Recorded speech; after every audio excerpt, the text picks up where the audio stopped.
Namaskar, brothers and sisters. Who is your nearest person?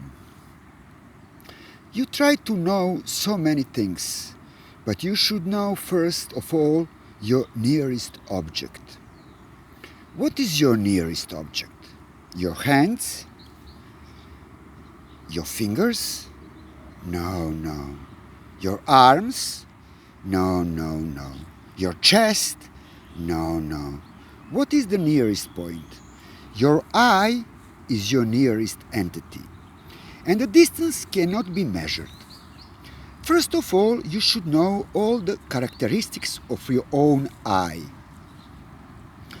In your books, in your laboratories, you try to learn the characteristics of oxygen, nitrogen, hydrogen, monoxide, and so many elements and compounds, but you don't know the characteristics of your nearest object. Try to know all the characteristics of your nearest object in your mental laboratory. Now, how to do it?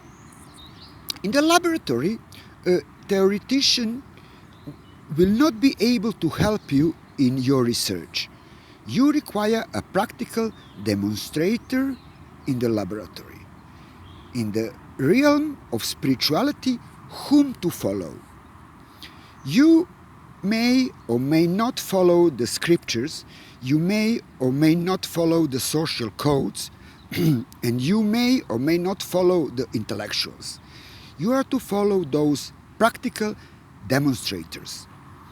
That means you are to follow the yogis. And certainly, according to his direction, you will attain the supreme stance and you will enjoy the supreme beatitude. There are so many people who have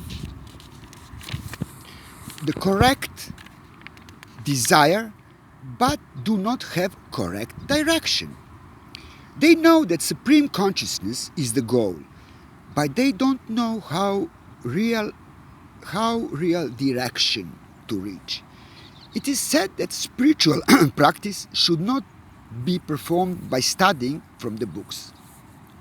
For it, a preceptor is essential. If a person starts doing spiritual practice by reading a book or hearing from another, that too is dangerous, because in that case a clear conception about the goal is not formed.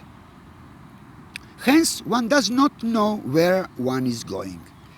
The boat is sailing, but the sailor doesn't know where the boat is going. In the long run, the sailor will become exhausted and have some accident. Whoever attains the wish to merge into him, the Supreme Consciousness, in the form of Sadguru, the perfect master, appears and trains them how to move towards the Supreme Consciousness and to merge into him. All the arts, the rules how to merge in him are known to no one except the Supreme. So it is he who teaches the spiritual aspirant in the form of Sadguru. There is no other alternative to this. Even a gold vessel needs polishing occasionally. Unmaintained, it gathers dust and dirt and loses its luster. Similarly, even a good person, a spiritual aspirant, needs proper maintenance. For in a world of constant change, care must be taken that the change be always towards the better or the higher. Keeping good company is essential for the positive development.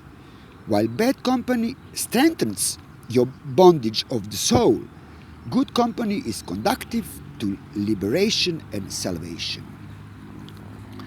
When an infant starts walking, the parents first guides him to walk a little.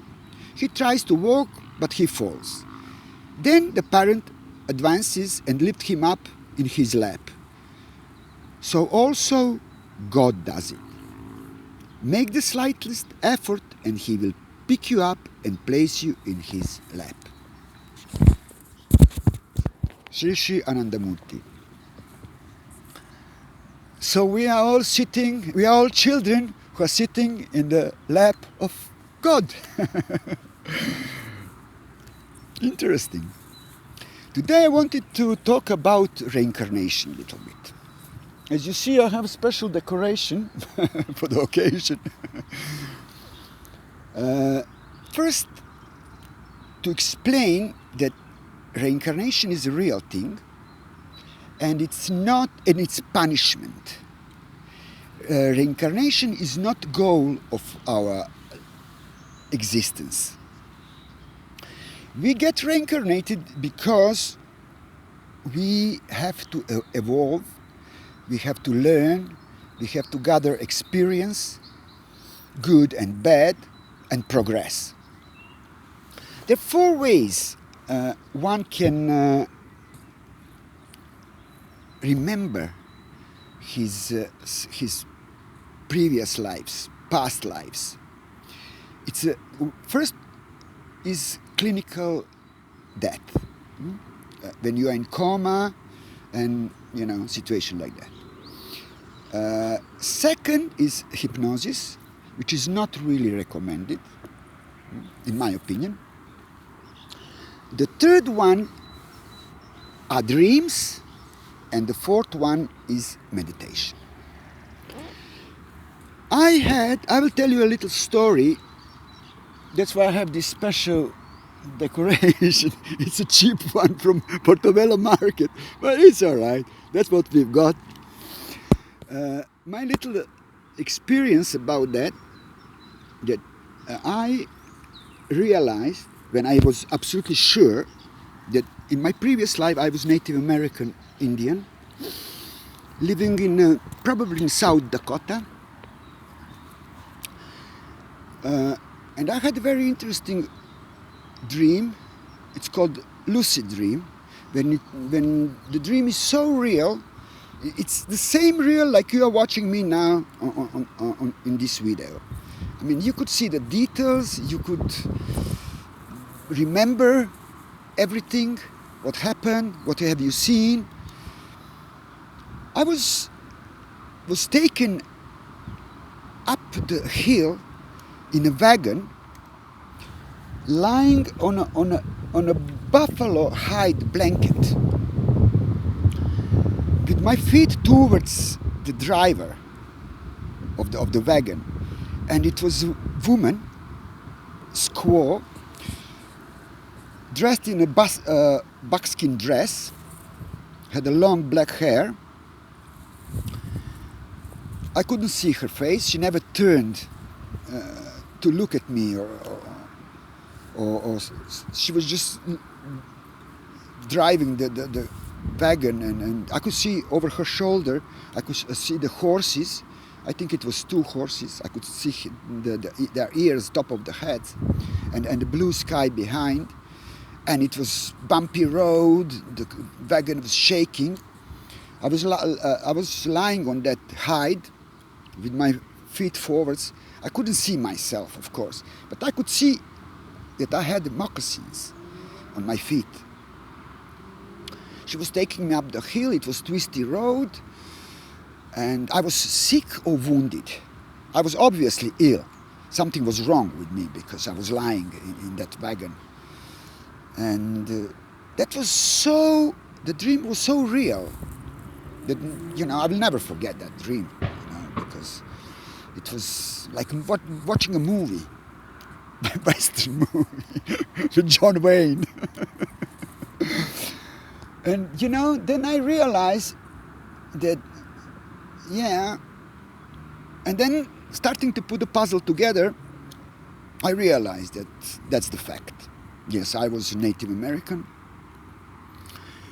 I don't know which tribe or anything. I suppose maybe Cheyenne or Lakota, because of the clothes and, I don't know, just a feeling. Also, I was always very attracted to birds. And I was also, my lifestyle is very, very nomadic since I was a child. When I was 6 years old, There is one photo of my family, very curious photo. Everybody was posing, the big group of people, family gathering, taking photo, and I was 6 or 7 years old, sitting in the corner with crossed legs and crossed hands, like Native American, and I was 6 years old.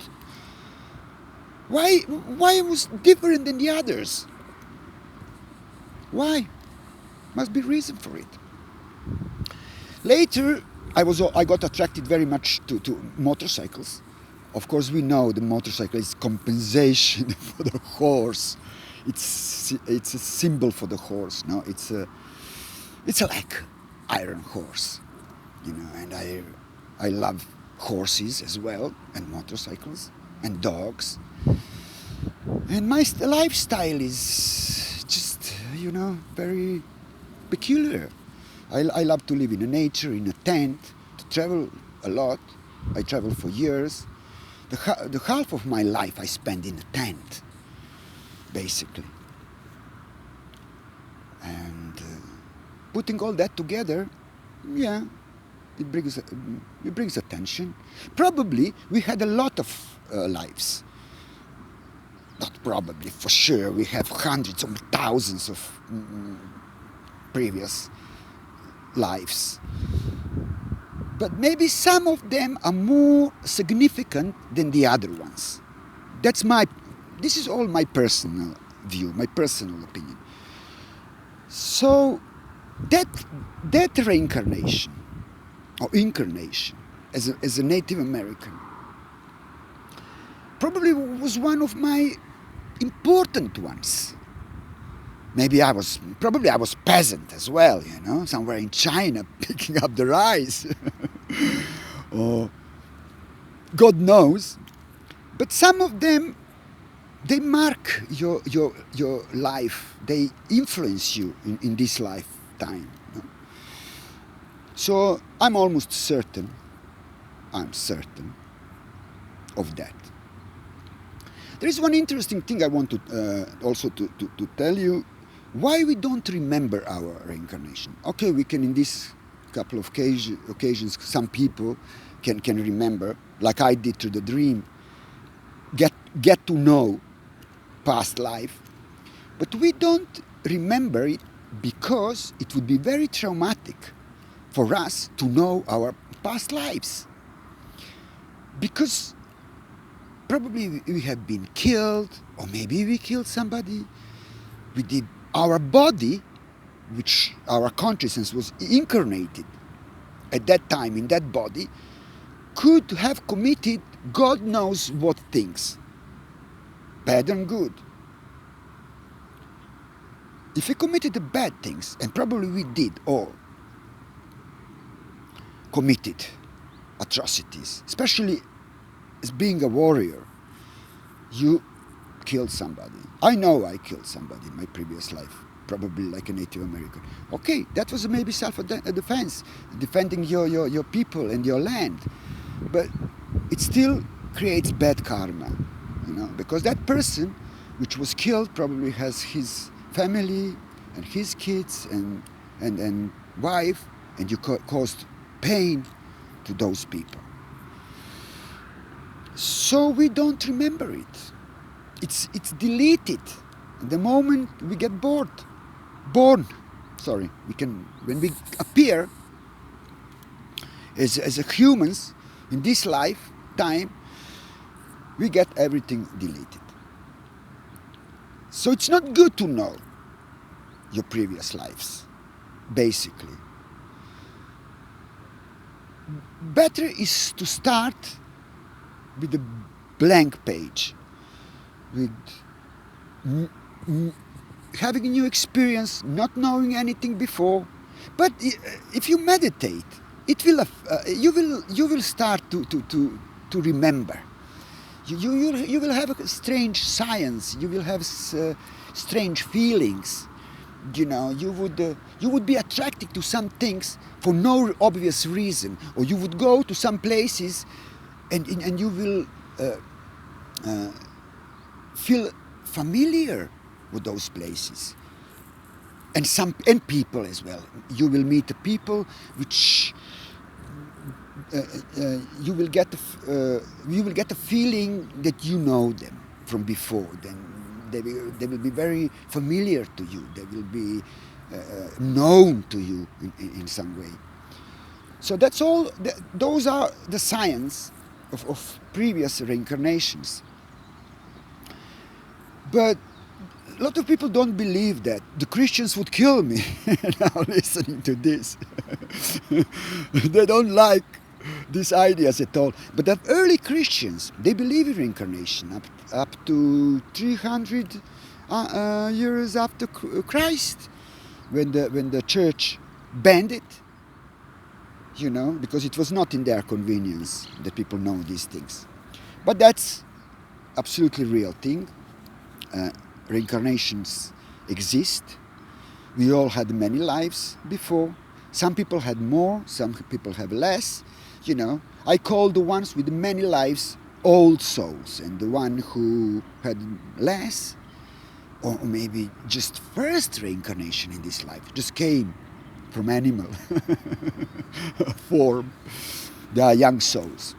That also affects our consciousness and our awareness and our level of consciousness. Some people are more aware about this all lies and dramas. I always call it drama because it's a bad drama, basically. They are more difficult to cheat, to fool the old souls. And the young souls are innocent. They have very low level of consciousness. They believe everything they are told. They follow the rules, and they will be reincarnated, unfortunately, many times more. So, brothers and sisters, today is a nice day. Again, it's a little bit fresh, but sunshine. I'm watching the sunset. Should do some meditation now. It's a nice moment. And again, like always, I repeat the same thing. I will get boring. Eat vegetarian food. Spend time in nature. Don't live in fear. Trust to each other and love each other. Namaskar, brothers and sisters. I love you all.